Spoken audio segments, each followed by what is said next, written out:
ನಮಸ್ತೆ YK Yadukumar YouTube ಚಾನಲ್ಗೆ ಸ್ವಾಗತ. ಇಂದಿನ ಈ ವಿಡಿಯೋದಲ್ಲಿ ಚರ್ಚೆ ಮಾಡೋಕ್ಕೆ ಹೊರಟಿರ್ತಕ್ಕಂಥ ಮತ್ತು ಕ್ಯಾಲ್ಕುಲೇಷನ್ ಮಾಡೋಕ್ಕೆ ಹೊರಟಿರ್ತಕ್ಕಂಥ ಅತಿ ಪ್ರಮುಖವಾದ ವಿಚಾರ, ಹೈಸ್ಕೂಲ್ ಟೀಚರ್ಸ್ಗೆ ಎಷ್ಟು ಸ್ಯಾಲ್ರಿ ಬರುತ್ತೆ, ಟೋಟಲ್ ಸ್ಯಾಲ್ರಿ, ಅವ್ರದ್ದು ಪೇ ಸ್ಕೇಲ್ ಏನಿದೆ, ಬೇಸಿಕ್ ಎಷ್ಟಿದೆ, ಟೋಟಲ್ ಎಷ್ಟಿದೆ ಅನ್ನೋದ್ರ ಬಗ್ಗೆ ನಾನು ಇವತ್ತು ಚರ್ಚೆ ಮಾಡ್ತಾ ಇದ್ದೀನಿ. ನೀವಿನ್ನೂ ನನ್ನ ಚಾನಲ್ ಸಬ್ಸ್ಕ್ರೈಬ್ ಆಗಿಲ್ಲ ಅಂದರೆ ದಯಮಾಡಿ ಸಬ್ಸ್ಕ್ರೈಬ್ ಆಗಿ ಬೆಲ್ಲೈಕನನ್ನು ಒತ್ತಿ ಉದ್ಯೋಗಕ್ಕೆ ಸಂಬಂಧಪಟ್ಟಂತೆ ನೆಟ್ಟು, ಕೆಸೆಟ್ಟು ಹಾಗೂ ವಿವಿಧ ಹುದ್ದೆಗಳಿಗೆ ಎಷ್ಟು ಸ್ಯಾಲ್ರಿ ಇದೆ ಅನ್ನುವಂತಹ ವಿಚಾರಗಳಿಗೋಸ್ಕರ ನಾನು ನನ್ನ ಚಾನಲಲ್ಲಿ ವಿಡಿಯೋ ಅಪ್ಲೋಡ್ ಮಾಡಿದಾಗ ನೇರವಾಗಿ ನಿಮ್ಮ ನೋಟಿಫಿಕೇಷನ್ಗಳಲ್ಲಿ ಆ ವಿಡಿಯೋಗಳು ಇರ್ತದೆ. ಈಗ ನಾವು ಚರ್ಚೆ ಮಾಡೋಕ್ಕೆ ಹೊರಟಿರ್ತಕ್ಕಂಥ ವಿಚಾರ, ಹೈಸ್ಕೂಲ್ ಟೀಚರ್ ಎಷ್ಟು ಸ್ಯಾಲ್ರಿ ಇರುತ್ತೆ. ಈ ಹೈಸ್ಕೂಲ್ ಅಂದಿದ ತಕ್ಷಣವೇ ನಿಮಗೆ ಗೊತ್ತಾಗಬೇಕಾಗಿರೋದು ಏನೇನು ಅಂತಂದರೆ, ಒಂದು ಮುರಾರ್ಜಿ ಮತ್ತು MDRS ಮುರಾರ್ಜಿಗಳಲ್ಲಿ ಅಥವಾ ಕಿತ್ತೂರು ರಾಣಿ ಚೆನ್ನಮ್ಮ ರೆಸಿಡೆನ್ಷಿಯಲ್ ಸ್ಕೂಲ್ಸ್ಗಳಲ್ಲಿ ಅಥವಾ ಅಲ್ಪಸಂಖ್ಯಾತರ ಇಲಾಖೆಯಲ್ಲಿ ಇರತಕ್ಕಂಥ ಮುರಾರ್ಜಿ ಅಥವಾ ಕಿತ್ತೂರು ರಾಣಿ ಚೆನ್ನಮ್ಮ ಸ್ಕೂಲ್ಗಳಲ್ಲಿ ಹೈಸ್ಕೂಲ್ ಟೀಚರ್ ಆದರೆ ಅಲ್ಲಿ 6ರಿಂದ 10ನೇ ತರಗತಿವರೆಗೂ ಇರ್ತದೆ. ಮಾಮೂಲಿ ಗೌರ್ನಮೆಂಟ್ ಅಥವಾ ಏಡೆಡ್ ಹೈಸ್ಕೂಲ್ಗಳಲ್ಲಿ 8ರಿಂದ 10ನೇ ತರಗತಿವರೆಗೂ ಕ್ಲಾಸ್ಗಳು ನಾವು ನೋಡ್ಬೋದು. ಇಲ್ಲಿ 5 ಕ್ಲಾಸ್ ನೋಡ್ಬೋದು. ಮುರಾರ್ಜಿ ದೇಸಾಯಿ ಅಥವಾ ಕಿತ್ತೂರು ರಾಣಿ ಚೆನ್ನಮ್ಮ, ಅಲ್ಪಸಂಖ್ಯಾತರ ಇಲಾಖೆ ಇರಲಿ, ಸಮಾಜ ಕಲ್ಯಾಣ ಇಲಾಖೆ ಇರಲಿ ಅಥವಾ ಹಿಂದುಳಿದ ವರ್ಗಗಳ ಕಲ್ಯಾಣ ಇಲಾಖೆ ಇರಲಿ, ಅಲ್ಲಿ 5 ಕ್ಲಾಸ್ ನೋಡ್ತೀವಿ. ಗೌರ್ಮೆಂಟ್ ಮತ್ತು ಏಡೆಡ್ ಸರ್ಕಾರಿ ಪ್ರೌಢಶಾಲೆಗಳಲ್ಲಿ ಮತ್ತು ಅನುದಾನಿತ ಪ್ರೌಢಶಾಲೆಗಳಲ್ಲಿ 8ರಿಂದ 10ನೇ ತರಗತಿ 3 ಕ್ಲಾಸ್ ನೋಡ್ತೀವಿ. ಏನೇ ಇದ್ರೂ ಎಲ್ರಿಗೂ ಒಂದೇ ಇರತಕ್ಕಂಥ ಸ್ಯಾಲ್ರಿ, ಅದ್ರ ಬಗ್ಗೆ ನಾನು ಇವತ್ತು ಚರ್ಚೆ ಮಾಡ್ತೀನಿ. ನೋಡಿ, ಈ ಒಂದು ಜಾಬು ಗ್ರೂಪ್ ಸಿಗೆ ಬರ್ತಕ್ಕಂಥದ್ದು, ಇದರಿರ್ತಕ್ಕಂತಹ ಪೇ ಸ್ಕೇಲ್ ಇರ್ತಕ್ಕಂಥದ್ದು 33,450ರಿಂದ 62,600 ಇದೆ. ನೋಡಿ, ಇನ್ನೊಂದು ಸರಿ ಹೇಳ್ತಿದ್ದೀನಿ, ಪೇ ಸ್ಕೇಲ್ ಇರ್ತಕ್ಕಂಥದ್ದು 33,450ರಿಂದ 62,600. ಈಗ ನಾವೇನು ಮಾಡಬೇಕು ಅಂದರೆ ಬೇಸಿಕ್ ಕ್ಯಾಲ್ಕುಲೇಷನ್, ಬೇಸಿಕ್ ಫಸ್ಟು ನೋಡ್ಕೋಬೇಕು. ಬೇಸಿಕ್ ಯಾವುದು ಅಂದರೆ ಪೇ ಸ್ಕೇಲ್ನಲ್ಲಿ ಮೊದಲನೇ ಸ್ಟೇಜ್ ಏನೇನಂತ ಕರಿತೀವಿ, ಬೇಸಿಕ್ ಅಂತ ಕರಿತೀವಿ. ಎಷ್ಟು? 33,450. ಇದಕ್ಕೆ DA, ಬೇಸಿಕ್ ಆಧಾರದ ಮೇಲೆ DA, ಮತ್ತೆ ಬೇಸಿಕ್ ಆಧಾರದ ಮೇಲೆ HRAನ ಕ್ಯಾಲ್ಕುಲೇಷನ್ ಮಾಡಬೇಕು. ಮತ್ತು ಪ್ರತ್ಯೇಕವಾಗಿ ಮೆಡಿಕಲ್ ಕೊಡ್ತಾರೆ. ಈ ಮೆಡಿಕಲ್ ಈ 4ನ್ನ ಕ್ಯಾಲ್ಕುಲೇಷನ್ ಮಾಡಿದಾಗ ಗ್ರಾಸ್ ಬರುತ್ತೆ. ನೋಡಿ, ಬೇಸಿಕ್ 33,450, ಇದಕ್ಕೆ 11.25% DA ಪ್ರೆಸೆಂಟ್ ಇದೆ.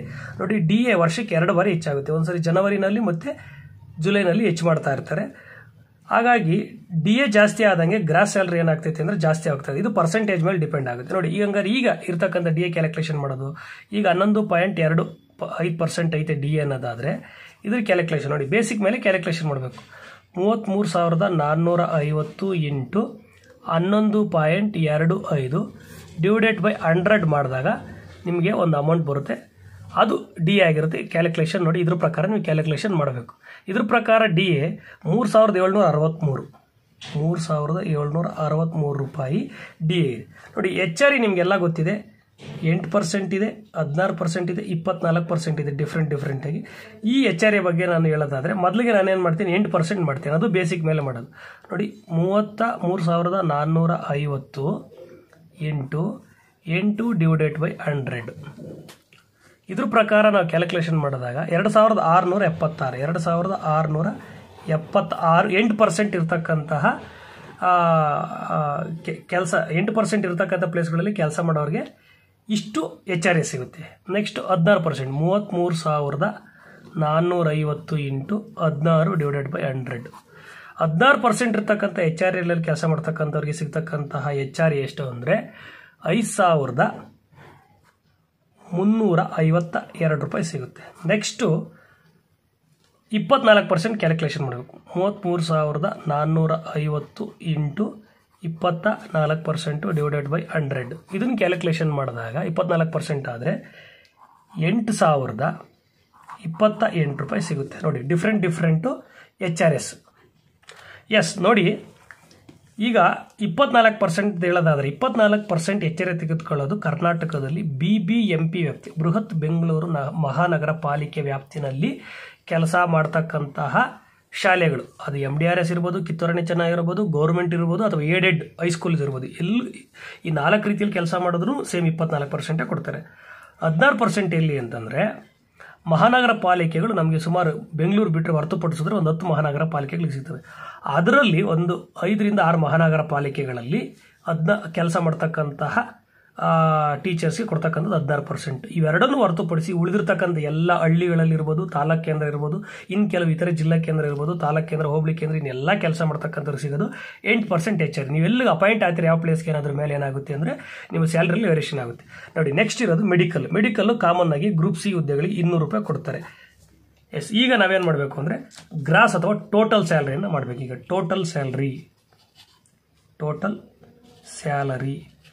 ಸ್ಯಾಲರಿ ಅಥವಾ ಗ್ರಾಸ್ ಅಂತ ಕರಿತೀವಿ. ಈ ಗ್ರಾಸ್ ಎಷ್ಟಿದೆ ಅನ್ನೋದನ್ನು ನಾವೀಗ ನೋಡೋಣ. ಈಗ ಫಸ್ಟ್ ಏನು ಮಾಡಬೇಕು, 8% ಇರತಕ್ಕಂತಹ HR ಕೆಲಸ ಮಾಡೋರಿಗೆ ಎಷ್ಟು, 16% HR ಕೆಲಸ ಮಾಡೋರಿಗೆ ಮತ್ತು 24% HR ಕೆಲಸ ಮಾಡೋರಿಗೆ ಎಷ್ಟೆಷ್ಟು ಸಿಗುತ್ತೆ ಅಂತಕ್ಕಂಥದ್ದು ನಾವು ಕ್ಯಾಲ್ಕುಲೇಟ್ ಮಾಡಬೇಕು. ಟೋಟಲ್ ಅಂದರೆ ಗ್ರಾಸ್ ಸ್ಯಾಲ್ರಿ ಅಥವಾ ಟೋಟಲ್ ಸ್ಯಾಲ್ರಿ ಅಂತ ಕರಿತಾ ಹೋಗ್ತೀವಿ. ನೋಡಿ, ಈಗ ಫಸ್ಟು 33,450, 3,763, 2,676, 200 ಈ ಮೂರನ್ನು ಫಸ್ಟ್ ಟೋಟಲ್ ಮಾಡಿದ್ರೆ 8% HR ಇರ್ತಕ್ಕಂಥ ಪ್ಲೇಸ್ಗಳಲ್ಲಿ ಎಷ್ಟು ಸ್ಯಾಲ್ರಿ ತಗೊಂಡ್ರಿ ಅಂತ ಗೊತ್ತಾಗುತ್ತೆ. ಒಟ್ಟಾರೆಯಾಗಿ 40,089 ರೂಪಾಯಿ ಸಿಗುತ್ತೆ.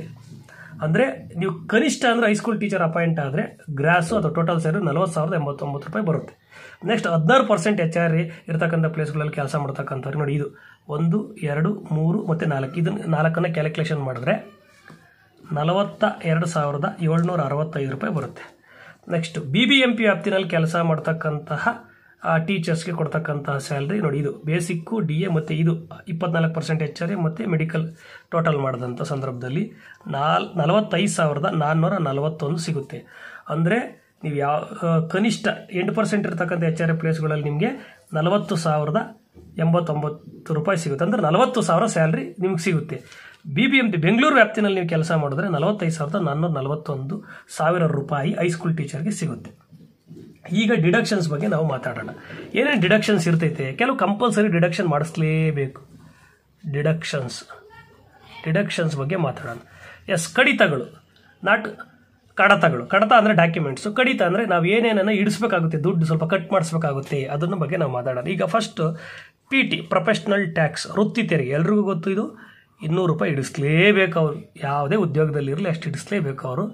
ಕೆಲವು ಕಂಪನಿಗಳಲ್ಲೂ ಸಹ ಪ್ರೊಫೆಷ್ನಲ್ ಟ್ಯಾಕ್ಸು ಹಿಡಿತಾರೆ. ನೆಕ್ಸ್ಟು EGIS ಮತ್ತು KGID ನೋಡಿ, EGIS ಮತ್ತು KGID ಇದು ಕರ್ನಾಟಕ ರಾಜ್ಯ ವಿಮಾ ಇಲಾಖೆಗೆ ಸಂಬಂಧಪಟ್ಟಿರ್ತಕ್ಕಂಥದ್ದು. ಕರ್ನಾಟಕ ಗೌರ್ನಮೆಂಟ್ ಇನ್ಶೂರೆನ್ಸ್ ಡಿಪಾರ್ಟ್ಮೆಂಟ್ ಅಂತ ಕರಿತೀವಿ. ಇವೆರಡು ಒಂದೇ ಇಲಾಖೆ ಅಡಿಯಲ್ಲಿ ಬರ್ತಕ್ಕಂಥದ್ದು. EGIS ಅಂದರೆ ಎಂಪ್ಲಾಯ್ಡ್ ಗ್ರೂಪ್ ಇನ್ಶೂರೆನ್ಸ್ ಸ್ಕೀಮ್ ಅಂತೇಳಿ. ಇದು A ಗ್ರೂಪ್ ಒಂಥರ ಇದೆ, B ಗ್ರೂಪ್ ಒಂಥರ ಇದೆ, C ಗ್ರೂಪ್ ಒಂಥರ ಇದೆ, D ಗ್ರೂಪ್. ನೋಡಿ, D ಗ್ರೂಪಿಂದ ಲೆಕ್ಕ ಹಾಕಿದ್ರೆ ನಿಮಗೆ ಗೊತ್ತಾಗುತ್ತೆ. ಇದು D ಗ್ರೂಪ್ಗೆ 120 ರೂಪಾಯಿ ಐತೆ, C ಗ್ರೂಪ್ವರೆಗೆ 240 ಡಬ್ಬಲ್ಲು, ಮತ್ತು D ಗ್ರೂಪಿಂದ ಮತ್ತೆ ತ್ರಿಬಲ್ ಮಾಡಿದಂಥ ಸಂದರ್ಭದಲ್ಲಿ 360 B ಗ್ರೂಪ್ಗೆ, A ಗ್ರೂಪ್ಗೆ 480 ರೂಪಾಯಿ ಸಿಗುತ್ತೆ. ಡಿಡಕ್ಷನ್ಸ್ ಮಾಡಿಸ್ಲೇಬೇಕು. ನೋಡಿ, ಇದು C ಗ್ರೂಪಿಗೆ ಬರೋದ್ರಿಂದಾಗಿ 240 ನಾವು ಇಡಿಸ್ಬೇಕು. ಏನು ಬೆನಿಫಿಟ್ ಇದು ಅಂತಂದರೆ, ಈ ಉದ್ಯೋಗ ಮಾಡ್ತಕ್ಕಂತಹ ಟೀಚರು ಅವರ ಒಂದು 60 ವರ್ಷದ ಒಳಗಡೆ ರಿಟೈರ್ಡ್ ಆಗೋದ್ರೊಳಗಡೆ ಏನಾದರೂ ಡೆತ್ ಆದ ಸಂದರ್ಭದಲ್ಲಿ, ನೀವು ಅಪಾಯಿಂಟ್ ಆಗಿದ್ದು ಸ್ವಲ್ಪ ದಿನಕ್ಕೆ ಏನಾದರೂ ತೊಂದರೆ ಅಂದರೆ ಡೆತ್ ಆದರೆ, ಅಥವಾ 60 ವರ್ಷದ ಒಳಗಡೆ ರಿಟೈರ್ಡ್ ಆಗೋದ್ರಲ್ಲಿ ಡೆತ್ ಆದರೆ ಅವರಿಗೆ 2,40,000 ರೂಪಾಯಿ ಈ ಒಂದು ಇನ್ಶೂರೆನ್ಸ್ ಅಮೌಂಟನ್ನು ಅವ್ರ ಮನೆಗೆ ತಲುಪಿಸ್ತಕ್ಕಂಥ ಕೆಲಸವನ್ನು ಮಾಡ್ತಾರೆ. ಇಷ್ಟು ಅಮೌಂಟ್ ಅವ್ರಿಗೆ ಬರುತ್ತೆ. ಏನೋ ತೊಂದರೆ ಆಗಲಿಲ್ಲ ಅಂತಂದರೆ ತೊಂದರೆ ಇಲ್ಲ, ತೊಂದರೆ ಆದರೆ ಬರ್ತಕ್ಕಂಥದ್ದು ಇರೋದು EGIS employed group insurance scheme ಇರ್ತಕ್ಕಂಥದ್ದು.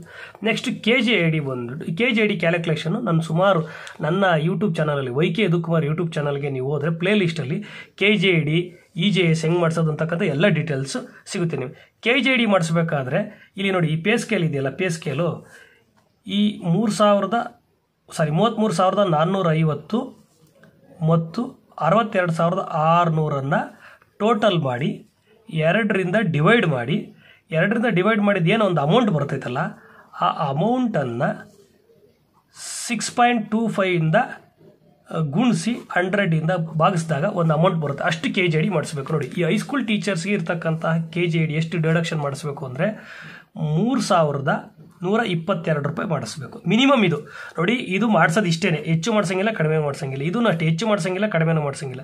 KGID ಮಿನಿಮಮ್ ಅಂದರೆ ಇಷ್ಟು ಮಾಡಿಸ್ಬೇಕು ಈ ಪೇ ಸ್ಕೇಲ್ಗೆ. ಅದ್ರ ಬಗ್ಗೆ ವಿಡಿಯೋಗಳಿದ್ದಾವೆ, ದಯಮಾಡಿ ನೀವು ನಮ್ಮ YK ಯದುಕುಮಾರ್ ಯೂಟ್ಯೂಬ್ ಚಾನಲ್ಗೆ ಹೋಗಿ ಪ್ಲೇ ಲಿಸ್ಟಲ್ಲಿ ನೋಡಿದ್ರೆ ನಿಮಗೆ ಗೊತ್ತಾಗುತ್ತೆ. KGID ಬಗ್ಗೆ ವಿಡಿಯೋಗಳು ಸಿಗ್ತದೆ. ಮಿನಿಮಮ್ ಇಷ್ಟು, ಇದನ್ನು ಮ್ಯಾಕ್ಸಿಮಮ್ ಎಷ್ಟು ಬೇಕಾದ್ರೂ ಮಾಡಿಸ್ಬೋದು ನೀವು. ನಾನು ಹೇಳೋದೇನು, ಹೈಸ್ಕೂಲ್ ಟೀಚರ್ ಆದರೆ ನೀವು ಕನಿಷ್ಠ ಒಂದು 5,000 ಮಾಡಿಸಿದ್ರೆ ಒಳ್ಳೆಯದು. 5,000 ಮಾಡಿಸಿದ್ರೆ ನಿಮ್ಗೆ ಅನುಕೂಲ ಆಗುತ್ತೆ. ಇದು ಇನ್ಶೂರೆನ್ಸ್ ಸ್ಕೀಮ್ ಆಗಿರೋದ್ರಿಂದ ಏನಾದರೂ ತೊಂದರೆ ಆದರೆ ಅಮೌಂಟು ಬರುತ್ತೆ, ಅಷ್ಟೇ ಅಲ್ಲದೆ ನಿಮಗೆ ಇದು ರಿಟೈರ್ಡ್ ಆಗೋ ಅಷ್ಟೊತ್ತಿಗೆ ಒಂದು 35 ವರ್ಷ ಸರ್ವಿಸ್ ಸಿಕ್ಕಿದ್ರೆ ನಿಮಗೆ 2.5 ಇಂದ 3 ಪಟ್ಟು ಅಮೌಂಟ್ ಏನಾಗುತ್ತೆ ಅಂತಂದರೆ ನಿಮಗೆ ಬರುತ್ತೆ. ರಿಟೈರ್ಡ್ ಆಗೋದಕ್ಕಿಂತ ಮುಂಚೆ 55ನೇ ವಯಸ್ಸಿನಲ್ಲಿ, ಎಷ್ಟನೇ ವಯಸ್ಸಲ್ಲಿ 55 ಏಜ್ ಇದ್ದಾಗ ಈ ಅಮೌಂಟು ಅದರ 2.5 ಪಟ್ಟು ಅಥವಾ 3 ಪಟ್ಟಾಗಿ ಬರುತ್ತೆ. ಬಟ್ ಇಲ್ಲೊಂದು ಗಮನಿಸಬೇಕಾಗಿರೋದೇನು ಅಂದರೆ ಇದು ಗೌರ್ಮೆಂಟ್ ಹೈಸ್ಕೂಲಲ್ಲಿ ಕೆಲಸ ಮಾಡ್ತಕ್ಕಂಥವ್ರಿಗೆ ಮಾತ್ರನೇ KJD ಇರ್ತಕ್ಕಂಥದ್ದು. ಇಲ್ಲ ಟೀಚರ್ಗಳಲ್ಲಿ ಹೇಳೋದಾದರೆ ಓನ್ಲಿ ಗೌರ್ಮೆಂಟ್, ಪ್ಯೂರ್ ಗೌರ್ಮೆಂಟ್ ಆಗಿರಬೇಕು. ಬಟ್ಟು ಮೊರಾರ್ಜಿ ದೇಸಾಯಿ ಮತ್ತು ಕಿತ್ತೂರು ರಾಣಿ ಚೆನ್ನಮ್ಮ ಇವೆಲ್ಲನೂ ಸೆಮಿ ಗೌರ್ಮೆಂಟ್ ಆಗಿರೋದ್ರಿಂದಾಗಿ, ಸರ್ಕಾರದ ಒಂದು ಅಂಗಸಂಸ್ಥೆಗಳಾಗಿರೋದ್ರಿಂದಾಗಿ ಅಲ್ಲಿ ಕೆಲಸ ಮಾಡ್ತಕ್ಕಂತಹ ಟೀಚರ್ಸ್ಗೆ KJD ಇರೋದಿಲ್ಲ. ನೆಕ್ಸ್ಟ್ NPS, ಇದು ಕಾಮನ್ನಾಗಿ ಎಲ್ರಿಗೂ ಇರ್ತೈತೆ. NPS ನ್ಯಾಷನಲ್ ಪೆನ್ಷನ್ ಸ್ಕೀಮ್ ಅಂತೇಳಿ, ಅಂದರೆ ನೂತನ ಪಿಂಚಣಿ ವ್ಯವಸ್ಥೆ ಇರತಕ್ಕಂಥದ್ದು. ಈಗ ಓಲ್ಡ್ ಪೆನ್ಷನ್ ಇಲ್ಲ ಅಂದರೆ NPS ಹೆಂಗೆ ಕ್ಯಾಲ್ಕುಲೇಷನ್ ಮಾಡ್ತೀರಾ?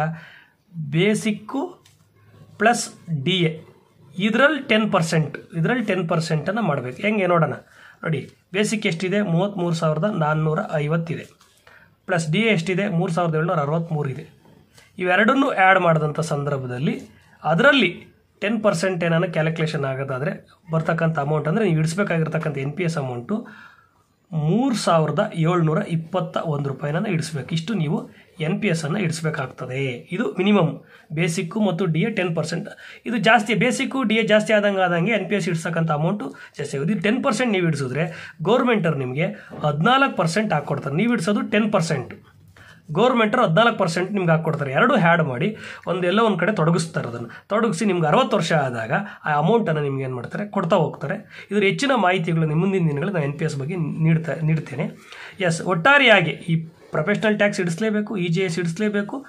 ಮೊರಾರ್ಜಿ ಮತ್ತು ಕಿತ್ತೂರು ರಾಣಿ ಚೆನ್ನಮ್ಮದವ್ರಿಗೆ KJD ಇಲ್ಲ. ಉಳಿದಿರ್ತಕ್ಕಂತಹ ಗೌರ್ಮೆಂಟ್ ಏನು ಸರ್ಕಾರಿ ಪ್ರೌಢಶಾಲೆಗಳು ಅಂತ ಕರಿತೀವಿ ಅಲ್ಲಿ KJD ಅವ್ರಿಗೆ ಮಾಡಿಸ್ಲೇಬೇಕು ಇಷ್ಟು. ಮತ್ತು NPS ಕಾಮನ್ನಾಗಿ ಎಲ್ಲರೂ ಮಾಡಿಸ್ಬೇಕು. ಒಟ್ಟಾರೆಯಾಗಿ ಹೇಳೋದಾದರೆ ಇಷ್ಟು ನೀವು ನೋಡಿ. ಇಷ್ಟ ಅಲ್ಲದೇನೆ ನೀವು PLI ಮಾಡಿಸ್ಕೊಳ್ಬೋದು, ಪೋಸ್ಟಲ್ ಲೈಫ್ ಇನ್ಶೂರೆನ್ಸ್ ಅಂತ ಬರುತ್ತೆ. ಕೆಲವರು LIC ಮಾಡಿಸ್ತಾರೆ. LICಗಿಂತ ದಿ ಬೆಸ್ಟು ಅಂತಂದರೆ PLI. ಈ PLI ನಿಮ್ಮ ಮೇಲೆ ಡಿಪೆಂಡು. ನೀವು ತಿಂಗಳಿಗೆ 1,000 ಇಡಿಸ್ಬೋದು, ಅಥವಾ 2,000 ಇಡಿಸ್ಬೋದು, 3,000 ಇಡಿಸ್ಬೋದು. ಇದಕ್ಕೆ ಸಂಬಂಧಪಟ್ಟಂಗೆ ಡಿಫ್ರೆಂಟಾಗಿ ನೀವು ಇಡಿಸ್ತಾ ಹೋಗ್ಬೋದು. ಆದರೆ minimum PT, EJS, KJD, NPS ಮಾಡಿಸ್ಲೇಬೇಕು. MDRS ಮತ್ತು ಕಿತ್ತೂರು ರಾಣಿ ಚೆನ್ನಮ್ಮದವ್ರು KJD ಮಾಡಿಸೋಂಗೆ ಅವಕಾಶ ಇನ್ನೂ ಮಾಡಿಕೊಟ್ಟಿಲ್ಲ. ಮುಂದಿನ ದಿನಗಳಲ್ಲಿ ಮಾಡಿಕೊಟ್ರೆ ನಿಮಗೂ ಒಳ್ಳೆ ಬೆನಿಫಿಟ್ ಆಗ್ತಕ್ಕಂತಹ KJD, ಕರ್ನಾಟಕ ಗೌರ್ಮೆಂಟ್ ಇನ್ಶೂರೆನ್ಸ್ ಡಿಪಾರ್ಟ್ಮೆಂಟ್ದು ನೀವು ಅಮೌಂಟ್ ಇಡಿಸ್ಬೋದು. ಇದು ಒಳ್ಳೆ ಸೂಪರ್ ಇರ್ತಕ್ಕಂಥ ಒಂದು ಇನ್ಶೂರೆನ್ಸು ಇರ್ತಕ್ಕಂಥದ್ದು. ಒಟ್ಟಾರೆಯಾಗಿ ನೋಡಿ, ನೀವು ಕಿತ್ತೂರು ರಾಣಿ ಚೆನ್ನಮ್ಮ ಮೊರಾರ್ಜಿಗೆ ಬರೋಲ್ಲ ಅಂತಂದರೆ ಯಾವುದನ್ನು ಟೋಟಲ್ ಮಾಡ್ಕೋಬೇಕು ಡಿಡಕ್ಷನ್ಸ್ಗಳನ್ನ. ಬರ್ತೀವಿ ಅನ್ನೋದಾದರೆ ಒಟ್ಟು 4 ನೀವು ಗೌರ್ಮೆಂಟ್ ಹೈಸ್ಕೂಲ್ಸ್ಗೆ ಬರೋದಾದರೆ 4 ಮಾಡಿಸ್ಕೊಳ್ಬೇಕು. ಮತ್ತು ಏಡೆಡ್ ಸ್ಕೂಲಿಗೆ ಬರೋದಾದ್ರೆ ಅವ್ರಿಗೂ KJD ಇಲ್ಲ. ಏಡೆಡ್ ಸ್ಕೂಲಲ್ಲಿ ಓನ್ಲಿ ಗೌರ್ಮೆಂಟ್ಗೆ KJD ಡಿಡಕ್ಷನ್ಸು. ಇನ್ನು ಉಳಿದಿರ್ತಕ್ಕಂಥ ಎಲ್ಲರೂ ಪ್ರೊಫೆಷನಲ್ ಟ್ಯಾಕ್ಸ್, EJS, NPS ಮಾಡಿಸೋದು. ಯಾರ್ಯಾರು KJD ಬರೋಲ್ಲ ಅವರು ನೀವು PLI ಮಾಡಿಸೋದು ಬೆಸ್ಟ್. PLI ಒಂದು 3,000 ರಿಂದ 4,000 PLI ಮಾಡಿಸಿದ್ರೆ, ಅಥವಾ 4,000 ರಿಂದ 5,000 ಮಾಡಿಸೋದು ನಿಮಗೆ ಬೆನಿಫಿಟ್ ಆಗುತ್ತೆ. ನೋಡಿ, ಈಗ ಗೊತ್ತಾಯ್ತು ನಿಮಗೆ ಟೋಟಲ್ ಸ್ಯಾಲರಿ ಎಷ್ಟಿದೆ, ಡಿಡಕ್ಷನ್ಸ್ ಇದೆ. ಯಾಕಂದರೆ ಡಿಡಕ್ಷನ್ ನಾನು ಟೋಟಲ್ ಮಾಡೋಕ್ಕೋಗಲ್ಲ. ಯಾಕೆಂದರೆ ಕೆಲವರು KJD ಬರದೇ ಇದ್ದಾರೆ, ಅದನ್ನು ಬಿಟ್ಟು ಟೋಟಲ್ ಮಾಡ್ಕೊಳ್ಬೇಕಾಗುತ್ತೆ. ಯಾಕೆಂದರೆ KJD ಜಾಸ್ತಿ ಮಾಡಿಸಿದ್ರು ಅದ್ರ ಪ್ರಕಾರ ನೀವೇನು ಮಾಡಬೇಕಾಗುತ್ತೆ, ಡಿಡಕ್ಷನ್ ಎಷ್ಟಿದೆ ಅಂತಕ್ಕಂಥದ್ದು ಟೋಟಲ್ ಮಾಡ್ಕೊಳ್ಬೇಕಾಗುತ್ತೆ. ಈ ವಿಡಿಯೋ ನಿಮಗೆ ಇಷ್ಟ ಆಗಿದೆ ಅಂತ ನಾನು ಭಾವಿಸ್ತೀನಿ. ಒನ್ಸ್ ಅಗೇನ್ ಹೇಳ್ತಾ ಇದ್ದೀನಿ ನೋಡಿ, ಇದು ಗ್ರೂಪ್ C ಜಾಬು. ಮತ್ತು ಮೊರಾರ್ಜಿ ದೇಸಾಯಿನಲ್ಲಿ ನೀವು ಅಪಾಯಿಂಟ್ ಆಗಿರಲಿ, Kittur Rani ಚೆನ್ನಮ್ಮದಲ್ಲಿ high school teacher appoint ಆಗಿರಲಿ, ಗೌರ್ಮೆಂಟ್ ಸರ್ಕಾರಿ ಪ್ರೌಢಶಾಲೆಗಳಲ್ಲಿ ಹೈಸ್ಕೂಲ್ ಟೀಚರ್ ಆಗಿರಲಿ, ನೀವು ಏಡೆಡಲ್ಲಿ ನೀವು ಹೈಸ್ಕೂಲ್ ಟೀಚರ್ ಆಗಿರಲಿ, ಬರ್ತಕ್ಕಂತಹ ಟೋಟಲ್ ಸ್ಯಾಲ್ರಿ ಅಥವಾ ಗ್ರಾಸ್ ಇಷ್ಟಿರುತ್ತೆ. ಡಿಡಕ್ಷನು ಸ್ವಲ್ಪ ವೇರಿಯೇಷನ್ಸ್ ಆಗುತ್ತೆ. ಈ ವಿಡಿಯೋ ನಿಮ್ಗೆ ಇಷ್ಟ ಆಗಿರುತ್ತೆ ಅಂತ ನಾನು ಖಂಡಿತ ಭಾವಿಸುತ್ತೀನಿ. ಇಷ್ಟ ಆದರೆ ನೀವು ಲೈಕ್ ಮಾಡಿ, ಶೇರ್ ಮಾಡಿ ಹಾಗೂ ಕಮೆಂಟ್ ಮಾಡಿ. ಧನ್ಯವಾದಗಳು.